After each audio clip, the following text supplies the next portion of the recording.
அன்பர்களே வணக்கம். தன்மையின் காதலன் நான் உங்கள் அன்பு நண்பன் செந்தில்.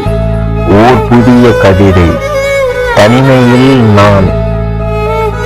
சந்தோஷத்திற்கும் எனக்கும் தோஷமோ தெரியவில்லை. என் மனதினில் ஏக்கங்களோ ஏராளம். அதை நான் சொல்லக்கூட இல்லையே ஒரு ஆளும்.